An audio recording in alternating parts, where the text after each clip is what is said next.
Flaubert est né il y a 200 ans, et il est toujours vivant. Par quel prodige! Grâce à ses héroïnes, Emma Bovary, Marie Arnould, Salammbô, Félicité, des femmes nées de son imagination, mais aussi inspirées de celles qu'il a admirées et aimées, démesurément aimées. Flaubert est né il y a 200 ans, mais il garde encore ses secrets. Alors il nous fallait reprendre l'enquête, dans les lieux mêmes où Gustave Flaubert a vécu, là où palpite la mémoire, là où l'on trouve des trésors et la trace immortelle des passions humaines, dans les musées.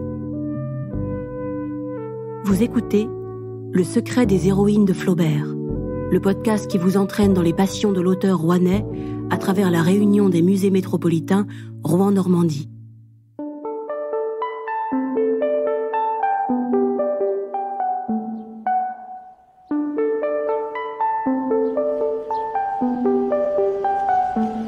Nous sommes sur l'esplanade Marcel Duchamp, devant le musée des Beaux-Arts, qui est un grand bâtiment construit dans les années 1880, juste après la mort de Flaubert, pour abriter les très riches collections du musée des Beaux-Arts et de la bibliothèque municipale de Rouen. Alors, Emma Bovary n'a jamais pris de leçons de piano sur cette esplanade du musée, ainsi que l'indique cette plaque de rue.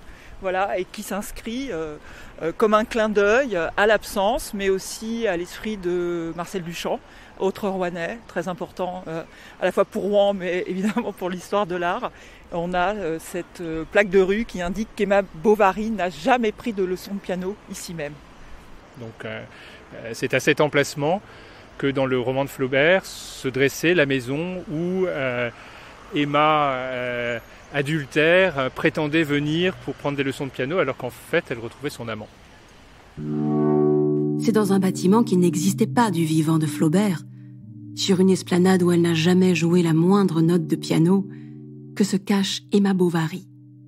C'est dans ce musée des Beaux-Arts, hanté par son fantôme, que se trouve peut-être la clé du mystère de ses origines et de son visage insaisissable, de son caractère immoral et de sa fin violente.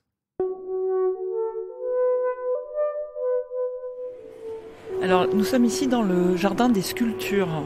Donc, dans ce jardin des sculptures est présenté ce grand tableau d'Albert Fourier qui s'intitule « Un repas de noces à Yport » et qui est un tableau de dimension relativement importante puisqu'il fait 2,50 m de haut sur 3,50 m de large. Et il est présenté sur un grand chevalet. Florence Calame-Levert, conservatrice. Et il faut dire que c'est une icône. On est vraiment là au cœur de la Normandie, à la fois réelle mais aussi rêvée. Et ici, avec le mariage, on a donc cette jeune femme qui est en train de lever son verre. C'est un moment suspendu où les choses vont basculer en fait. Et je crois qu'on est vraiment là, sur cette scène. On est vraiment dans ce moment de bascule.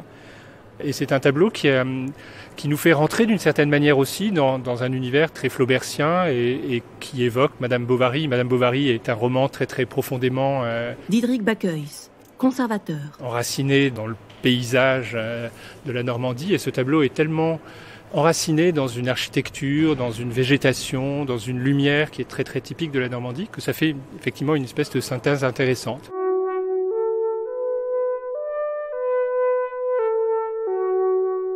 La mairie se trouvant à une demi-lieue de la ferme, on s'y rendit à pied et l'on revint de même, une fois la cérémonie faite à l'église.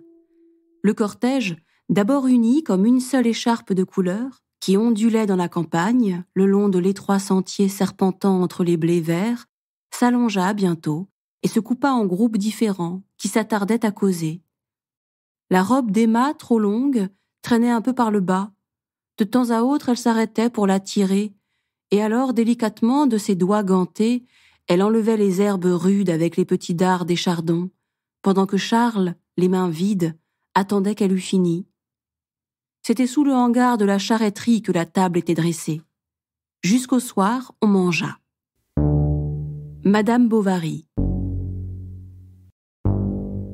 Maxime Ducamp à Flaubert, Paris, 23 juillet 1851. Que fais-tu? Que décides-tu? Que travailles-tu? Qu'écris-tu? As-tu pris un parti? Est-ce toujours Don Juan? Est-ce l'histoire de Madame de la Mare, qui est bien belle ? D'où sort l'histoire de Madame Bovary ? Personnellement, je n'en sais rien. François Van Osthuize, spécialiste de Flaubert. Il est possible que des anecdotes aient nourri l'imagination de Flaubert, des anecdotes réelles. Et effectivement, il est en général question d'une affaire, on appelle ça l'affaire de la Mare. Donc les de la Mare étaient un couple de jeunes bourgeois qui vivaient dans la ville de Ry, et la jeune femme s'est suicidée.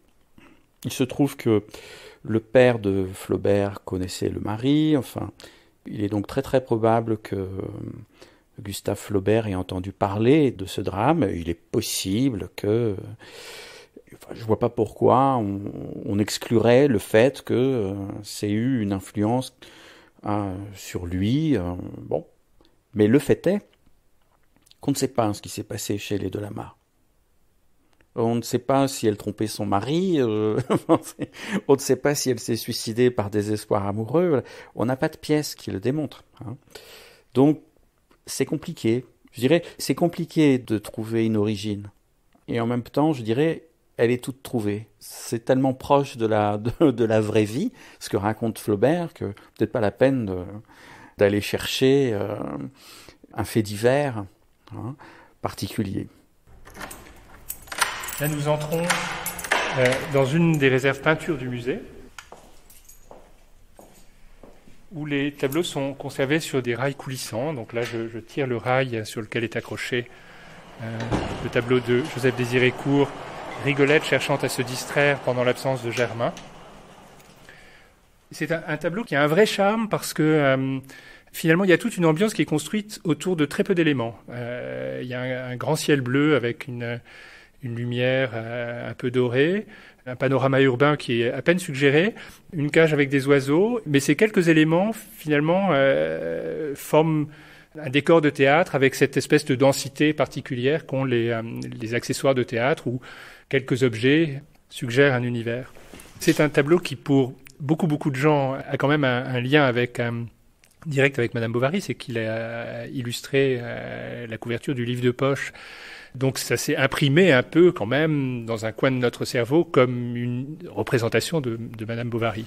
Il s'agirait de Delphine de la Mare, la jeune femme qui aurait servi de modèle à Madame Bovary. On est sur une icône aussi, sur un tableau très célèbre, très connu, et qui est partagé par-delà les générations comme l'icône de Madame Bovary. D'une certaine manière, c'est une espèce de canon de beauté qui est très très lié à la période à laquelle se passe Madame Bovary. C'est-à-dire que c'est une espèce de type idéal de la jeune femme de 1840, avec ce visage qui dessine un ovale très pur, un air de modestie. Il y a quelque chose qui s'enracine très profondément dans le canon d'une époque, en tout cas, dans les attentes d'une époque en matière d'idéal féminin. Mais en même temps, par nature, Emma est immodeste. Or là, on a affaire à cet idéal type féminin, mais qui est très sage, très réservé, et ce qui est l'attente aussi d'une société, d'avoir ces femmes extrêmement réservées. Et c'est sans doute cette immodestie d'Emma qui explique le scandale du roman. À Louise Collet, 1er septembre 1852. Je suis en train maintenant. Je ne fais que commencer, mais enfin la roue tourne. Tu parles des misères de la femme, je suis dans ce milieu. Tu verras qu'il m'aura fallu descendre bas dans le puits sentimental. Si mon livre est bon, il chatouillera doucement maintes plaies féminines. Plus d'une sourira en s'y reconnaissant. J'aurais connu vos douleurs, pauvres âmes obscures, humides de mélancolie renfermée comme vos arrière-cours de province, dont les murs ont de la mousse.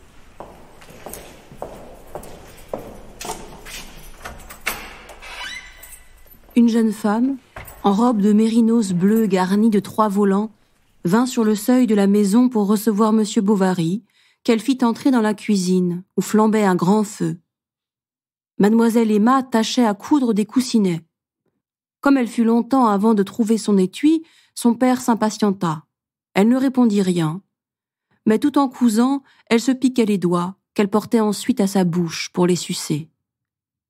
Charles fut surpris de la blancheur de ses ongles.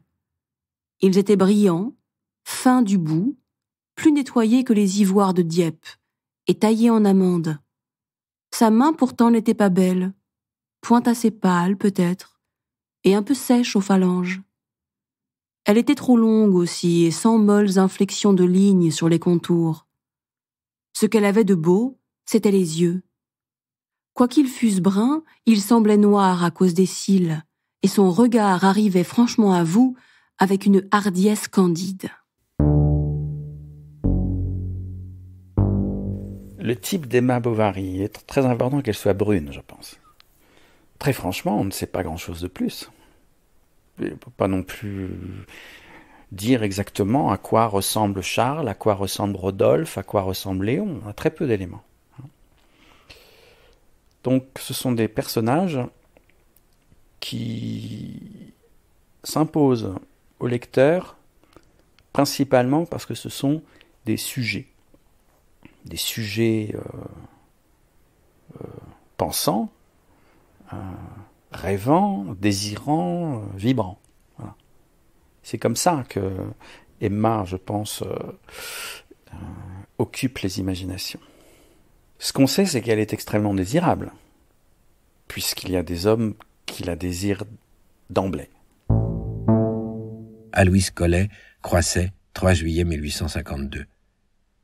Il y a peu de femmes que de tête au moins je n'ai déshabillée jusqu'au talon. J'ai travaillé la chair en artiste et je la connais. Je me charge de faire des livres à en mettre en rute les plus froids. Quant à l'amour, ça a été le but de toute ma vie. Ce que je n'ai pas donné à l'art pur, au métier en soi, a été là. Et le cœur que j'étudiais, c'était le mien. Que de fois j'ai senti à mes meilleurs moments le froid du scalpel qui m'entrait dans la chair. Bovary, dans une certaine mesure, dans la mesure bourgeoise autant que je l'ai pu, afin que ce fût plus général et humain, sera, sous ce rapport, la somme de ma science psychologique, et n'aura une valeur originale que par ce côté. En aura-t-il ? Dieu le veuille.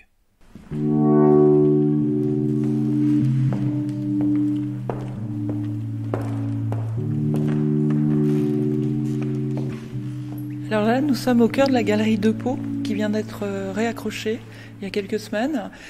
François de Pau, qui était un grand mécène et collectionneur des impressionnistes, l'un des premiers, et qui fait aussi que Rouen aujourd'hui est une ville d'exception en France pour les collections impressionnistes, dont ces merveilleux Monet et Sisley que nous avons autour de nous, qui évoquent merveilleusement le paysage. Donc on est face à un paysage où le reflet dans l'eau prend un tout petit peu plus de place que la réalité du paysage avec cette colline boisée et ce ciel.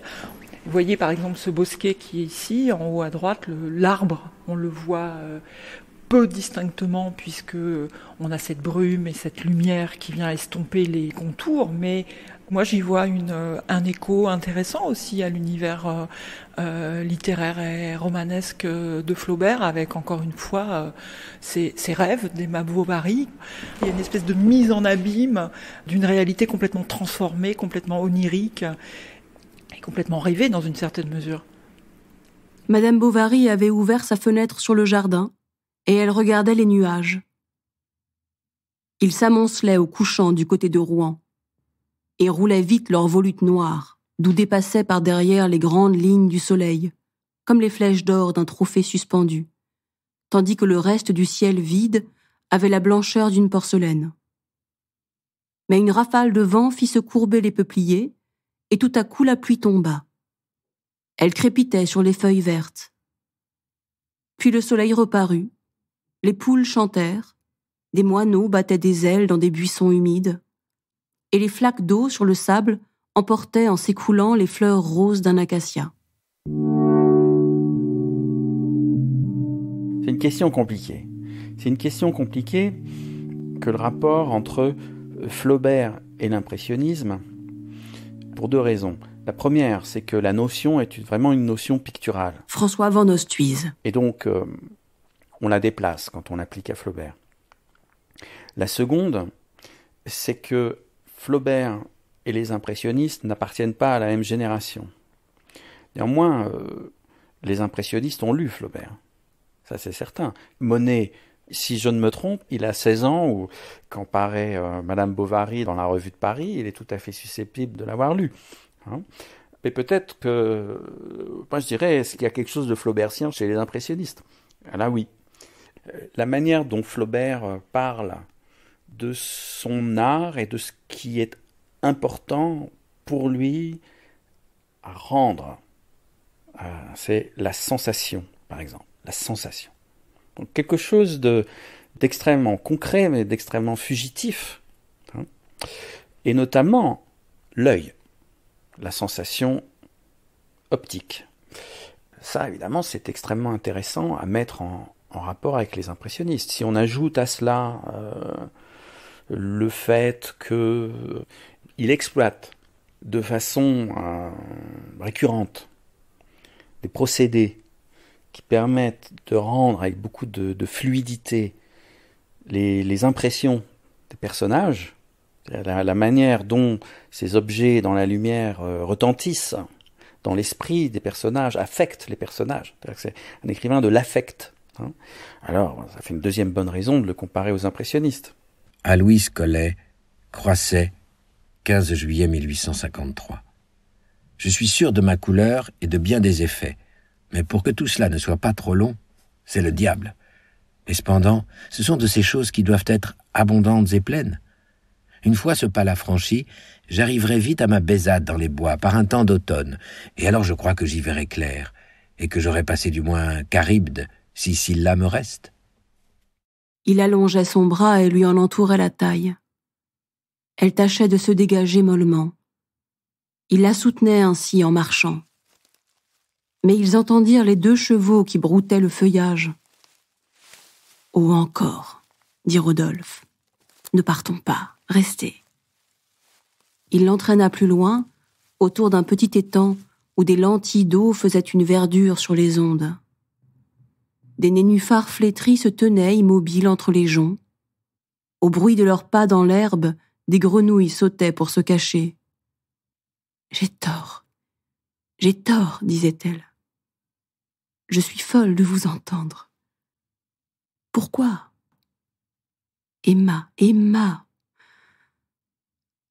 Oh, Rodolphe, fit lentement la jeune femme en se penchant sur son épaule. Le drap de sa robe s'accrochait au velours de l'habit. Elle renversa son cou blanc, qui se gonflait d'un soupir. Et défaillante, tout en pleurs, avec un long frémissement et se cachant la figure, elle s'abandonna.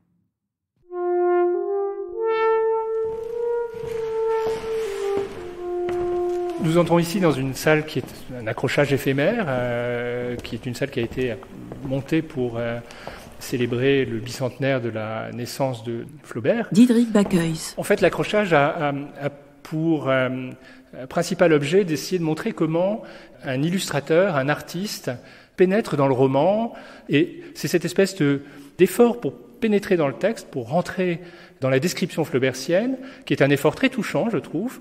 C'est ça que je voulais essayer de montrer dans cette exposition, où il y a quelques dizaines de dessins qui appartiennent à 2 éditions illustrées de Madame Bovary, dont Albert Fourier sera chargé.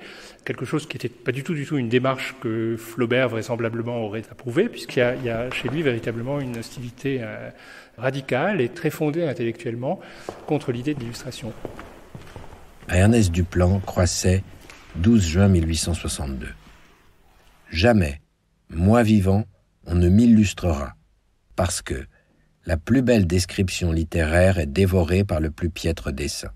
Du moment qu'un type est fixé par le crayon, il perd ce caractère de généralité. Une femme dessinée ressemble à une femme, voilà tout. L'idée est dès lors fermée, complète. Tandis qu'une femme écrite fait rêver à 1000. Donc, ceci étant une question d'esthétique, je refuse formellement toute espèce d'illustration. Là, ici, on voit Charles qui s'approche d'Emma et qui s'apprête à poser ses mains sur son buste dénudé pendant qu'elle est en train de faire sa toilette. Ici, on a Emma et Rodolphe qui se retrouvent derrière la maison des Bovary, donc image un petit peu scandaleuse de retrouvailles clandestines. Ici, nous avons 2 dessins qui représentent Emma et Léon se retrouvant à l'hôtel de Boulogne.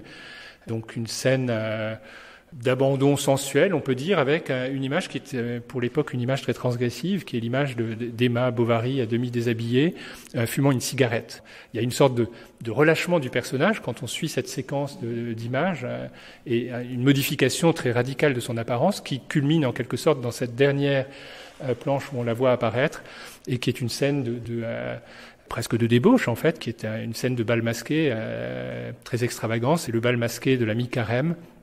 On est tout à fait à la fin du roman où il y a une espèce de montée de la frénésie érotique et en fait son suicide suit de très très peu cette séquence.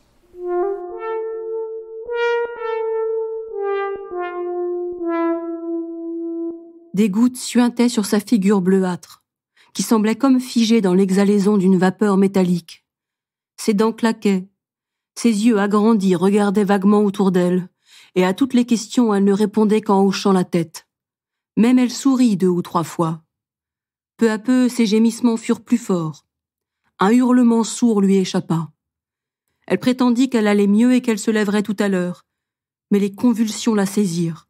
Elle s'écria « Ah, c'est atroce, mon Dieu !»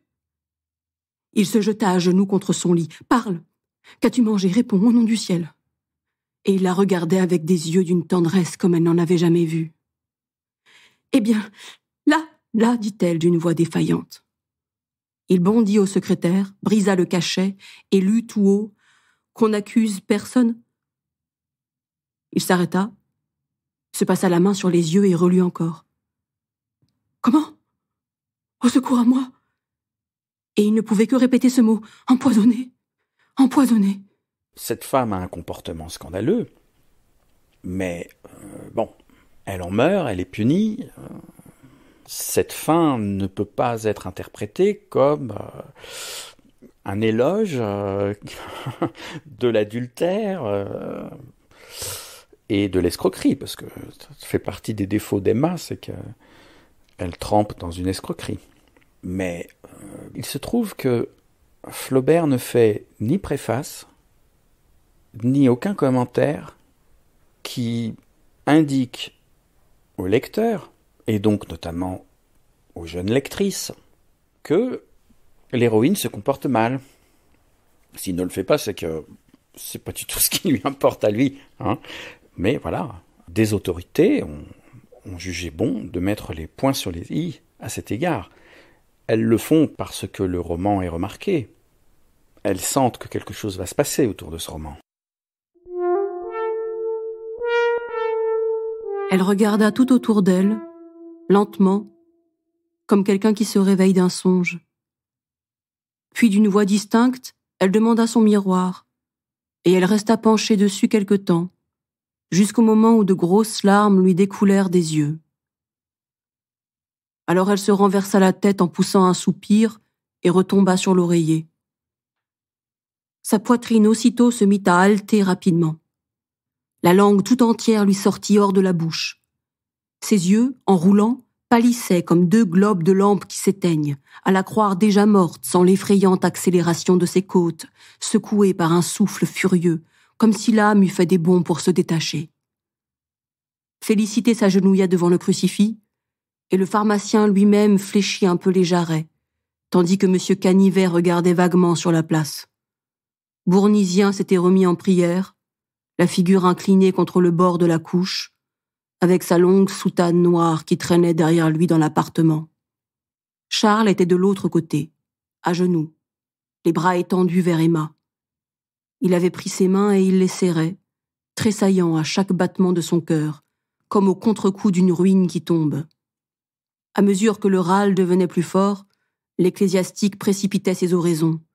Elle se mêlait aux sanglots étouffés de Bovary, et quelquefois tout semblait disparaître dans le sourd murmure des syllabes latines, qui tintaient comme un glas de cloche.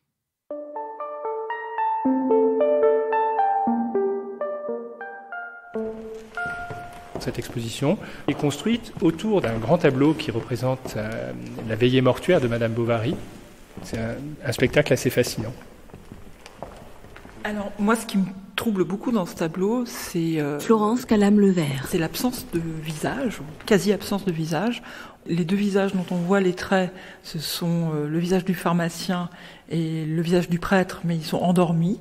Et puis Charles est au pied du lit, il tient son visage dans ses mains, donc il n'y a pas de visage. Et puis Emma Bovary a ce visage de pierre, ce visage gris que l'on entreaperçoit à travers le voile, avec cette chevelure déployée sur les draps absolument saisissant, et cette atmosphère de petit matin qui rentre par la fenêtre, ce jour qui arrive, mais ce jour désespéré. C'est vraiment un moment absolument saisissant de tragédie absolue. Emma avait la tête penchée sur l'épaule droite. Le coin de sa bouche, qui se tenait ouverte, faisait comme un trou noir au bas de son visage. Les 2 pouces restaient infléchis dans la paume des mains. Une sorte de poussière blanche lui parsemait les cils, et ses yeux commençaient à disparaître dans une pâleur visqueuse qui ressemblait à une toile mince, comme si des araignées avaient filé dessus. Le drap se creusait depuis ses seins jusqu'à ses genoux, se relevant ensuite à la pointe des orteils. Et il semblait à Charles que des masses infinies, qu'un poids énorme pesait sur elle.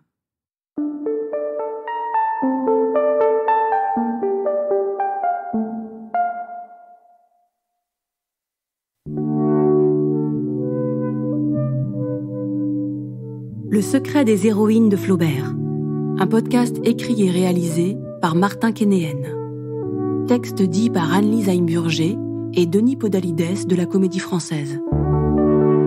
Musique, Jean-François Riffaut. Mixage, Aurélien Barbolosi. Une production de la Réunion des musées métropolitains Rouen-Normandie.